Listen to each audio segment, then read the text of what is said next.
Welcome to double seven media. నేను మీ ఆదినారాయణ. నా video చూస్తున్న ప్రతి ఒక్కరూ లైక్ చేసి, షేర్ చేసి, కామెంట్ చేసి, అలాగే ఛానల్ను సబ్స్క్రైబ్ చేసుకోవాలని కోరుకుంటున్నాను. ఆంధ్ర భద్రాద్రి ఒంటిమిట్ట శ్రీ కోదండ రామాలయం గురించి ఆంధ్రజ్యోతి పత్రికలో ఒక కథనం రావడం జరిగింది. రామాలయం అభివృద్ధికి నోచుకోవడం లేదని. ఆ పత్రికలో కొన్ని అంశాలను కూడా చెప్పడం జరిగింది, ఏవేవి అభివృద్ధి జరగలేదునని. అలాగే పత్రికలో రాయని కొన్ని అంశాలను కూడా నేను మీ దృష్టికి తీసుకొస్తాను. ఒంటిమిట్ట కోదండ రామాలయంపై అధికారులు నిర్లక్ష్యం ఎలాగ ఉందో మీకే అర్థమవుతుంది. నేను కొన్ని విషయాలను కూడా మీ దృష్టికి తీసుకొస్తాను.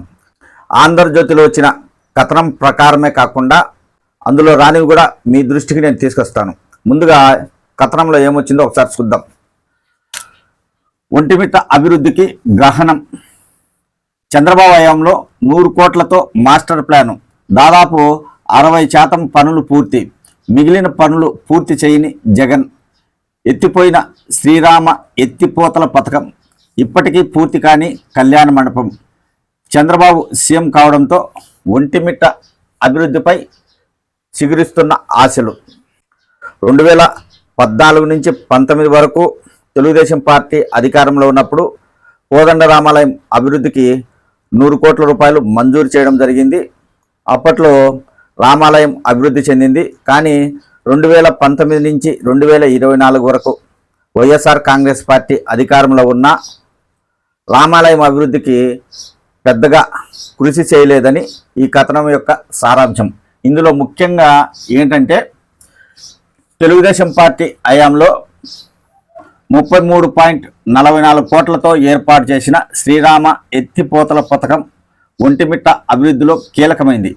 ఆ పథకం నిర్వహణలో కూడా జగన్ ప్రభుత్వం విఫలమైంది. ప్రస్తుతం ఈ పథకం పైపులన్నీ పూర్తిగా పాడైపోయాయి. ఈ పైపుల స్థానంలో సుమారు 11 కోట్ల రూపాయలతో ఖర్చు చేసి పైప్ లైన్ కొత్తగా వేసి పథకాన్ని పునరుద్ధరిస్తే తప్ప సోమశిల ద్వారా చెరువుకు నీరు వచ్చే పరిస్థితి లేదు. బ్రహ్మోత్సవాల సమయంలో చెరువులో పుష్కలంగా నీరుంటే ఆలయం చుట్టూ ప్రకృతి శోభ కనిపించేది.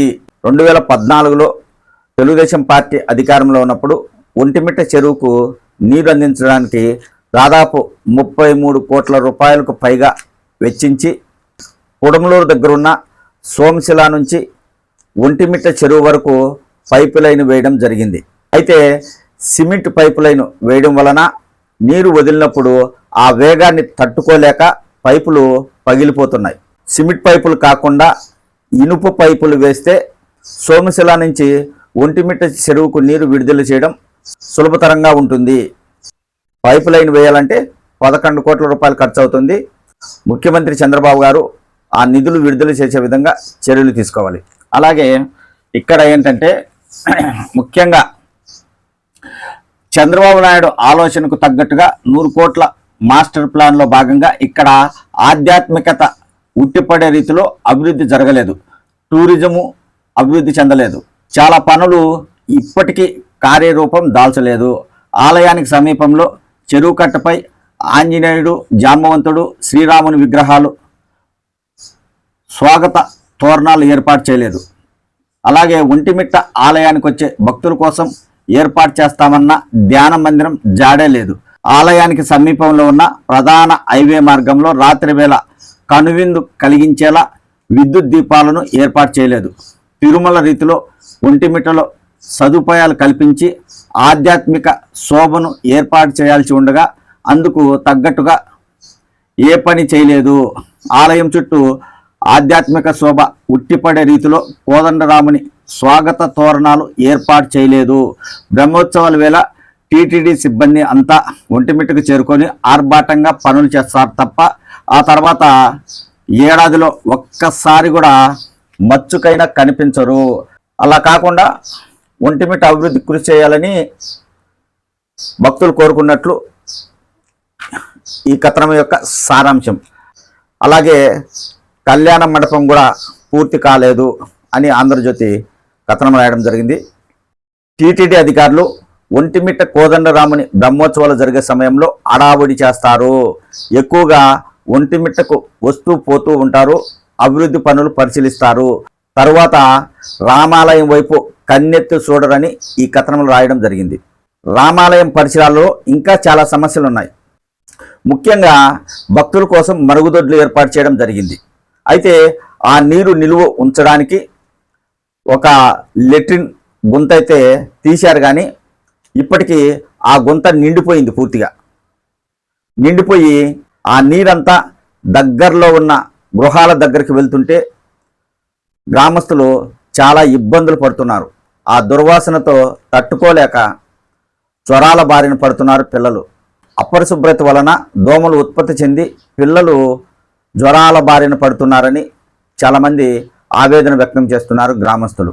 టీటీడీ అధికారులు ఇంతవరకు మరో లెట్రిన్ గుంత తీయడం కానీ లేకపోతే ఒక సంపు ఏర్పాటు చేయడం కానీ చేయలేదు.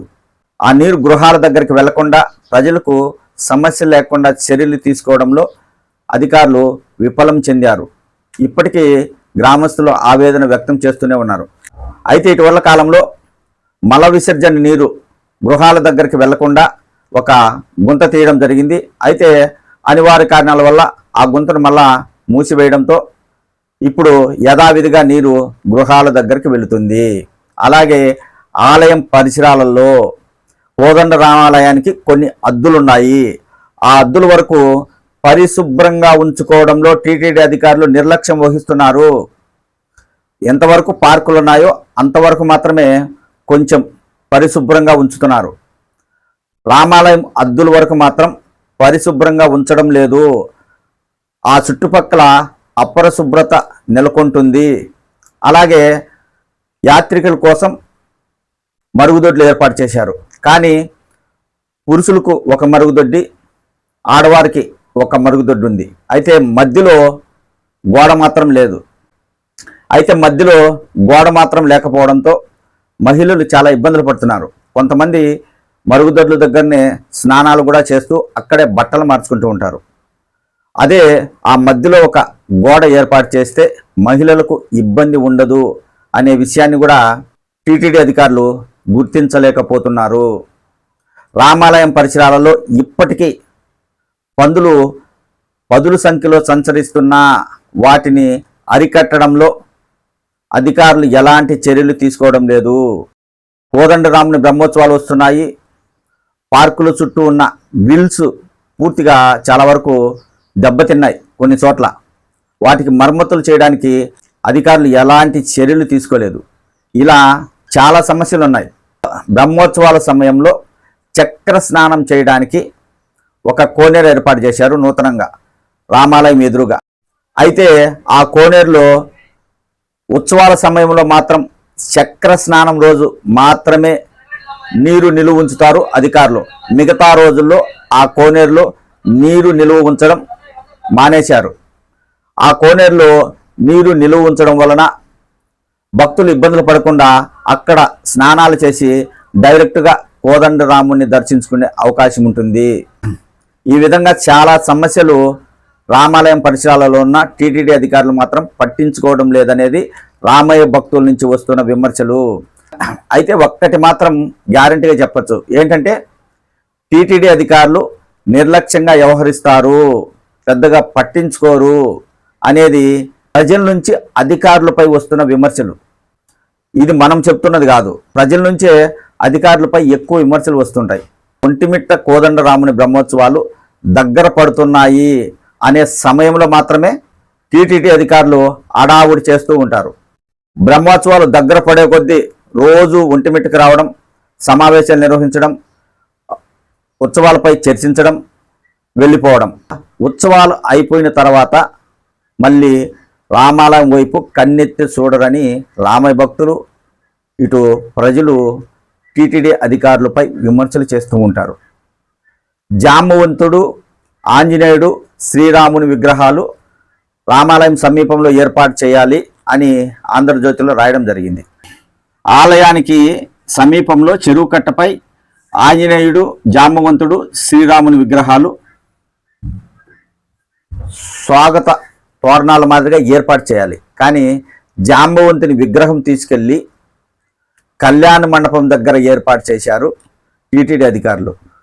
అక్కడ ఏర్పాటు చేయడం వలన ఎక్కువగా రామాలయానికి భక్తులు వస్తుంటారు. కళ్యాణ మండపం దగ్గరికి వెళ్ళరు కాబట్టి జాంబవంతుడి విగ్రహం అక్కడ ఏర్పాటు చేశారు అనే విషయం కూడా భక్తులకు పెద్దగా తెలియదు.